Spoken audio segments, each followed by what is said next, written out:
వీర్య కణాలు ప్రెగ్నెన్సీ రావాలంటే అసలు ఎలా ఉండాలి? వీర్య కణాలు ఎట్లా ఉంటే ప్రెగ్నెన్సీ రావచ్చు? అంటే considering the women being normal, మేల్స్లో స్పర్మ్ కౌంట్ కానీ మొటిలిటీ కానీ ఎలా ఉండాలి దాని గురించి డిస్కస్ చేద్దాం.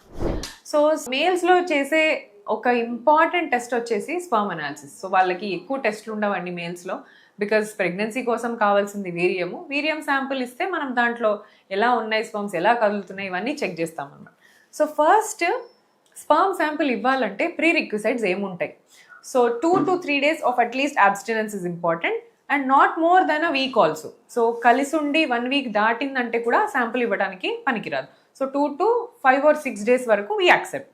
సో దెన్ ఇచ్చే రోజు కొంచెం జెనైటల్ ఏరియా నీట్గా వాష్ చేసుకొని హైజీనిక్గా మెయింటైన్ చేసి ఇస్తే ఇన్ఫెక్షన్ అది కంటామినేషన్ కాకుండా శాంపుల్ క్లియర్గా వస్తుంది అనమాట. ఇది వన్ మోర్ థింగ్. సో మనం ఏమేం చెక్ చేస్తాం అనాలిసిస్లో? First volume. సో ఈ వాల్యూమ్ అనేది మోర్ దెన్ 1.5 ml అంటే 1.5 ml కంటే ఎక్కువ రావాలి. నెక్స్ట్ వచ్చేసి కౌంట్. సో స్పర్మ్ కౌంట్ ఒక ml ఆఫ్ ఎజాక్యులేట్లో కౌంట్ వచ్చేసి 15 millions కంటే ఎక్కువ ఉండాలి.